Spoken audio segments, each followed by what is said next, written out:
They say there's a bridge in Alabama where the night never truly sleeps, a place where silence breaks with the sound no one expects or wants to hear. Locals call it Crybaby Bridge, and if you stop there at midnight, they say you will hear it too. The faint, desperate cry of an infant echoing from the darkness.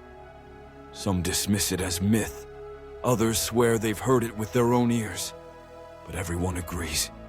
This is not a place you linger after the sun goes down. The story of Crybaby Bridge has haunted Alabama for decades, but its roots stretch back further than most can trace. No one can agree on how it began. Some whisper about a young mother in despair, cast aside by family and lover, left with no choice but to walk out onto the bridge under the veil of night. They say she carried her newborn in trembling arms, tears streaming down her face as the current roared below. And in one terrible moment of hopelessness, she let the child fall. The screams of both mother and infant merged into the night, sealing the bridge with a grief that never ended. Other stories place the tragedy in the early 1900s, when a family carriage overturned during a flood. The rushing waters carried them into the black current. Some were saved, but the baby was lost. Villagers claimed they could hear cries echoing from the river long after. The bridge was rebuilt, but its reputation never healed. By the 19th, it had become a test of courage for Alabama's youth. Teenagers dared each other to drive onto Crybaby Bridge late at night, park in the center, and turn off the headlights.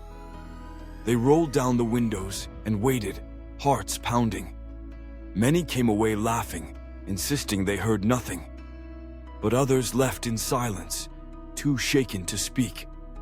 They told of faint cries rising from the water, tiny handprints appearing on fogged glass, and even the sensation of a car rocking gently, as if something or someone was climbing on board.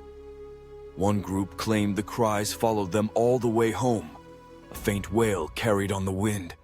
Another described seeing a pale figure at the far end of the bridge, a woman holding something in her arms.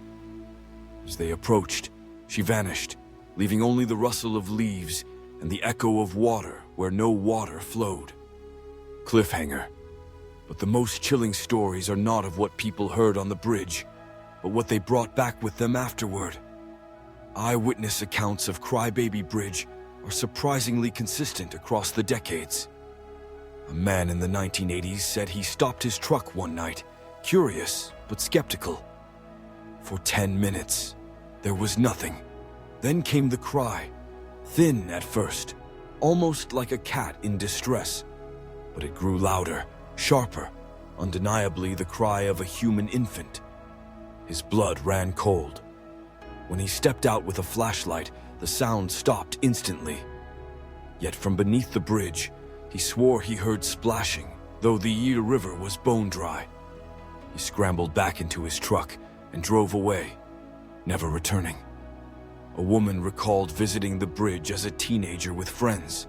They laughed, waiting for something to happen. But when her car refused to start, panic spread.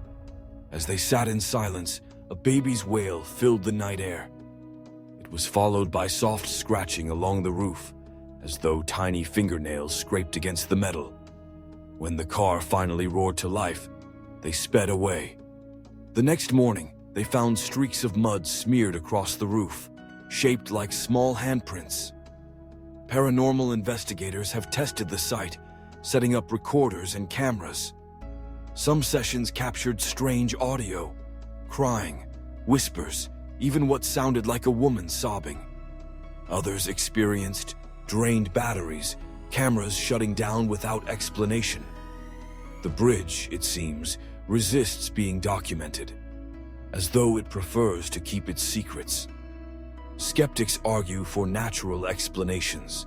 They say the cries are foxes, bobcats, or owls, animals whose calls can sound eerily human when carried by night air.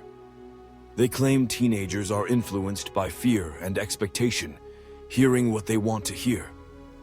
And yet, Skeptics have no answer for the physical evidence: scratches, handprints, and in some cases, water stains on cars parked far from the river.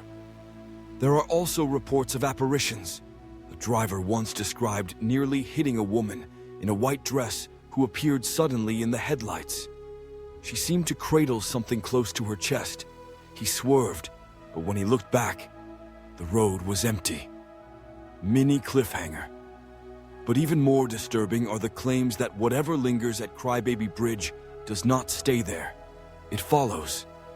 Some visitors say their experiences didn't end at the bridge. One woman claimed that for weeks after, she woke each night at 3 a.m. to the sound of a baby crying in her home. Another described finding muddy footprints in his hallway the morning after he dared the bridge. He lived miles away, with no children in the house. These lingering hauntings raise questions. What exactly is Crybaby Bridge? Is it a place where grief and tragedy replay endlessly, a residual haunting etched into stone and wood? Or is it something darker, a presence that attaches to those who come near, following them home like a curse? Folklorists point out that Crybaby Bridge is not unique to Alabama. Similar stories exist across the South and Midwest. Nearly every state has at least one so-called Crybaby Bridge, with tales of drowned children and grieving mothers. But Alabama's legend is among the most enduring, its stories consistent and chilling. Why do so many cultures tell the same tale? Is it coincidence? Or something more universal? Something that manifests wherever human sorrow runs deep? Some paranormal researchers argue that the cries are not human at all. They point to legends of spirits that mimic voices to lure victims, creatures that prey on empathy and curiosity. If that's true, then the cries are bait, and the true entity is far more dangerous than a lost child's ghost. Still, the legend thrives because it touches something primal: the fear of loss, the pull of grief, the horror of innocence destroyed. Whether or not the story is true, the emotions it stirs are very real, and so people keep going to Crybaby Bridge, drawn by equal parts fear and fascination. Today, the bridge remains a destination for thrill seekers. Some leave offerings, baby shoes, toys, blankets, in hopes of appeasing the spirit. Others go to test their courage, laughing until the cries begin.